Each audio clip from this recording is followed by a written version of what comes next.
What up, y'all? It's your boy Prince Jonathan coming back to you for day 24 of 75. Today I got a good one. Oh my Lord. Last night I went to a meeting, got back from Phoenix, did my things, actually hung pictures up in my room. I was on it when I came back. And I went to a meeting, and after the meeting we went out for they had drinks, I had my soda water, so I stayed hydrated with it. And I got a little food, so we were just conversing, kind of communal. And it was cool, and something came up about insecurities. And we all kind of voiced our opinions on insecurity or being insecure. And I was like, man, I forgot about that. Not that I forgot in terms of I don't have insecurities. I have insecurities, don't get me wrong. But I actively work on it. But I was listening to him and I was like, ooh, here in LA, I don't know where you from, but here in LA, insecurity can play a big role in it. Because everything looks pretty, the sun's always shining. I love to say LA is a place that broke looks real good. We make broke look pretty. You be like, oh, look at you, you fancy, huh? I ain't got a dollar, but I look good. You know what I mean? That's here in LA. That's the lifestyle. So we were talking about it, and I started to think about my life, and I was like, oh, I'm still plagued with insecurities, but what were things that got me? So I'm gonna share just some of the insecurities that got me, especially as a child. See, I grew up, I was husky, I wasn't fit like I am now. I didn't do bodybuilding like I did in college, and I was husky. I was insecure by my little pot belly. I was cute, I was round. My parents used to say, you ain't big, you just kind of big boned it. My favorite thing to say, back in the day before, things got real PC was, when you went to J.C. Penney's or something like that, or Sears to buy some clothes, they'd be like, oh, it's 4th of July sale. And all the fit little kids would be playing Frisbee, oh snap, I'm playing Frisbee. And in the husky section, it'd be me, a picture of a big boy like me eating a hot dog with his mama, and I want to play Frisbee, but this hot dog tastes real good. I could just imagine the whole scenario. Baby, you want another hot dog? Yes, I do. Ooh, my little Hercules. You know what I'm talking about? The clumps. That's how I grew up. So I was insecure about my weight.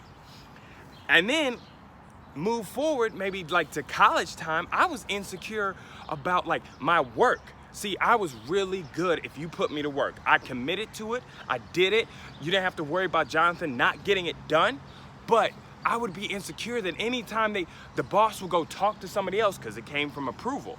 Anytime they talked to anybody else, I would immediately think I was about to get fired. Even though I may have just gotten a compliment hey, you're doing really good. Or no compliment, no news is good news. That didn't sit well with me. So when the boss went to go talk to someone else, I'd be like, oh, I'm about to get fired. Oh no. And then consequently, that story, that racket I would tell myself would sit and stay there. And then I'd be upset about whatever I was doing, and it would lead to all types of stuff. And then eventually I'd quit the job and be like, oh, I'm gonna move on. Even though I might have been doing really good work, because I have really good work ethic.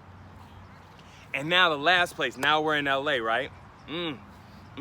As an adult, my insecurities stem from money. Yeah, the fact that I have lack. The fact that my mindset before June was all about lack. Oh, I don't have enough. Oh, I don't have this. I came out to LA with $5 in my pocket. Truth be told, I haven't hit $5 since.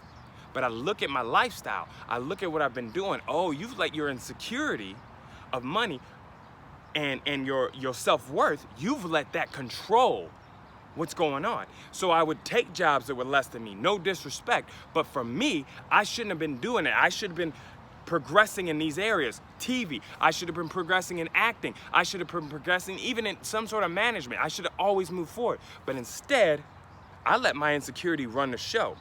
My self-worth would go down. So I would work jobs that would work me to the bone and not promote me, because there's just no space. Or I just didn't want to move up, and it was why am I still staying here? Why am I not using my intelligence, my gift, to move forward? All that was going through my head yesterday. And I was listening to their insecurities and what they go through, how they step into a place. And I realized, why have the last 4 weeks basically been so different from the rest of my life? Why has this happened? Why did I take on 75 hard, the workout challenge, the mental challenge, and then go, you know what, I'm gonna make it harder. I'm gonna speak for 75 days. Why? Because I let go and let God. I let go of my insecurities and let God. That doesn't mean I don't have them. And I figured out there's 3 things that I've done differently, and I want to share them with you. Now, before I share them, I want to say there is insecurity where it's a literal mental health issue. Your anxiety becomes so unbearable that you cannot even operate. Your depression becomes so deep. And I've had those. I promise you I have. I've been to counselors. I've been to psychologists. I promise you I have.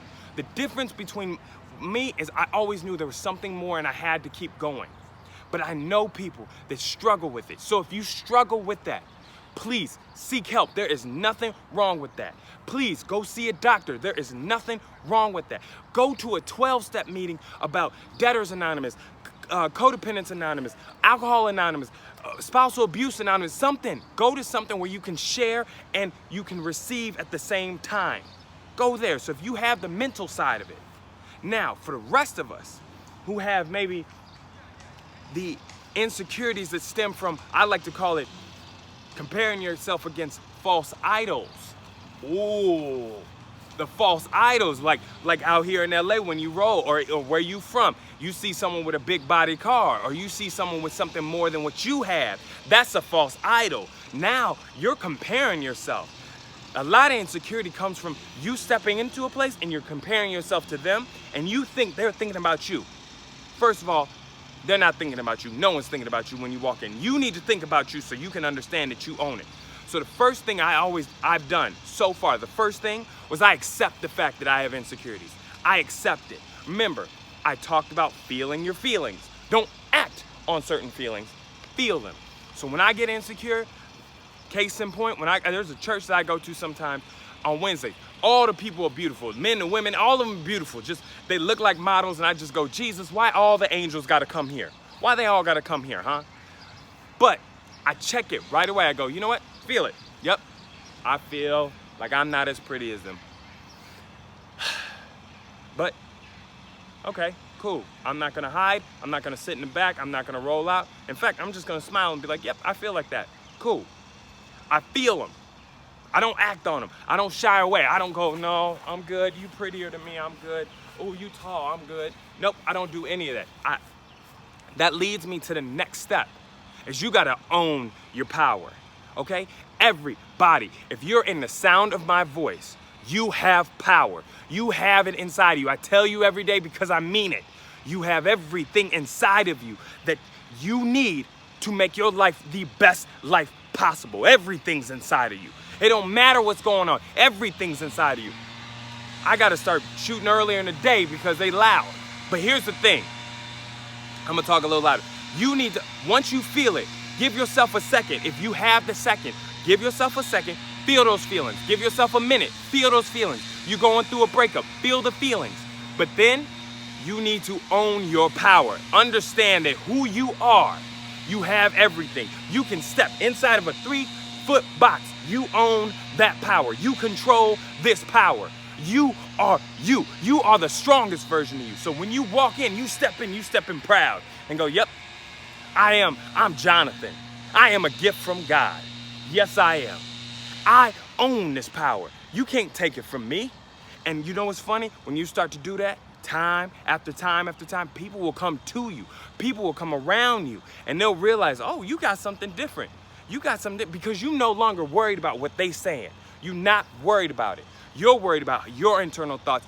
You shutting down the insecure rackets that are holding you back in your life. Look at your life right now. Where do you need to show up in power? Where do you need to show up and understand that nothing else is happening until you just accept the fact that you have that there? What are you doing? Are you in sales? Maybe just like me, you make phone calls and you understand that sometimes the person on the other end of the phone, they got a little more courage than you, so they sound bigger than you. But you go, you know what? You don't own me. That's okay. I own this power. This is a beautiful power. And that leads me to step 3. Be consistent with it. Consistency is gonna make confidence for you. Consistent action. And I'm talking good action, not just be repetitive about it. Consistent action. Get better at it. What do you need to do that comes out of your soul? That's the thing. You need to take, and that's kind of like a half step of consistency. Do something every day that comes out of your soul, that's authentic to you, that the only person benefiting is you. And maybe because you're doing that, the pouring out, the blessings that pour out of that, they're gonna spread to everybody else. And then your circle of influence will get big. But you have to be consistent about it. So what do? I go to the gym first thing in the morning. I do my 45-minute walk. And then I talk to you. So those 3 things in my morning, they're life-giving. So when I show up to work, woo, yes, I own my space. You can't tear me down because I built it up this morning. This day is about to be dominated by me. So get consistent. Get consistent with your thought practice. Don't let your mind, and here's the thing, give yourself grace when you fall back. Maybe you run into a situation and it pitches you off guard and you couldn't accept it, you couldn't own it, and you fell off. And then when you realize it, don't be mad about it. Don't blow yourself up. Don't compare yourself saying, yep, they're so much better, I proved it. No, don't say that. Say, you know what? You caught me off guard. I still have a chance to come back. Every day that I'm given, I have a chance to come back. So I'm asking you, get acceptance with it. My mind's already forgot. Get acceptance with it. Own your power and get consistent. Accept it, own your power, get consistent. And you can dominate every day that is given to you. This day, this is a blessing. You have the power to dominate it. So get out there, dominate your day.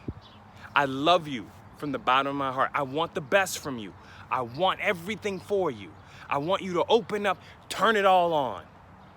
So get out there, dominate it, and I'll talk to you tomorrow.